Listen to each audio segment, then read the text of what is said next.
Hi అండి, నమస్తే. Welcome back to ప్రభా కుకింగ్ ఛానల్. ఈరోజు నేను మీకు హైదరాబాదీ ఫేమస్ దమ్కా చికెన్ని చేసి చూపిస్తున్నాను. రెస్టారెంట్ స్టైల్లో ఇంట్లోనే ఈజీగా ఎలా చేసుకోవాలో ఈ వీడియోలో చూపిస్తానండి. చికెన్ కర్రీలే కాకుండా చిక్కటి గ్రేవీతో ఇలా డిఫరెంట్గా ట్రై చేయండి. టేస్ట్ అయితే చాలా చాలా బాగుంటుంది.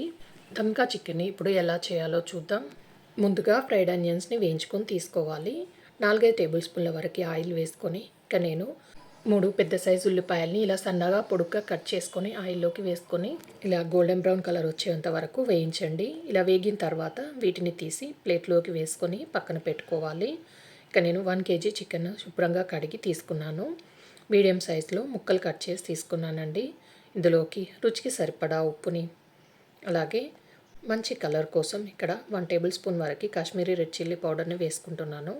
అలాగే 1 టేబుల్ స్పూన్ కారం, 1/2 టేబుల్ స్పూన్ పసుపు, అలాగే 1/2 టేబుల్ స్పూన్ వరకు వేయించిన జీలకర్ర పొడి, 1 టేబుల్ స్పూన్ ధనియాల పొడి, 1/2 టేబుల్ స్పూన్ వరకు garam masala, 1/2 table spoon pepper powder, 2 table spoon దాకా అల్లం వెల్లుల్లి పేస్ట్ వేసుకోవాలండి.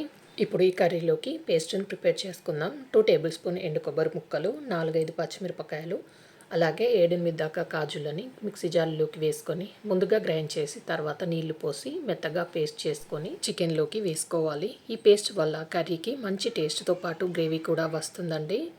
ఇందులోనే 1 కప్పు పెరుగు, అలాగే 1/2 కప్పు దాకా పుదీనా, 1/2 కప్పు కొత్తిమీరను కూడా వేసుకోవాలి. ముందుగా వేయించి పెట్టుకున్న ఫ్రైడ్ ఆనియన్స్ని ఇలా క్రష్ చేస్తూ వేసినవన్నీ చికెన్ ముక్కలకు బాగా పట్టేటట్టుగా కలపండి. ఇలా బాగా కలిపిన తర్వాత దీన్ని ఒక అరగంట లేదా గంట అయినా కూడా పక్కన పెట్టుకొని నాననివ్వాలి. అప్పుడే చికెన్ ముక్కలకి మసాలాలన్నీ బాగా పడుతుంది. చికెన్ కర్రీ టేస్ట్ కూడా చాలా బాగుంటుందండి. అదే ఆయిల్లోకి ఒక 3-4 దాకా లవంగాలు, అలాగే 2 యాలకులు, 1 ఇంచు దాల్చిన చెక్క వేసుకొని వీటిని వేగే వరకు వేయించుకోవాలి. ఈ కర్రీ చేసుకోవడానికి అడుగు మందంగా ఉన్న గిన్నె లేదా నాన్ స్టిక్ గిన్నెనైనా తీసుకోవచ్చు. నాన్ స్టిక్ గిన్నెను కనుక తీసుకోకుంటే మీరు కింద పెనం పెట్టుకొని దానిపైన ఈ గిన్నె పెట్టేసి చేసుకోండి. అప్పుడే చికెన్ మాడకుండా ఉంటుంది.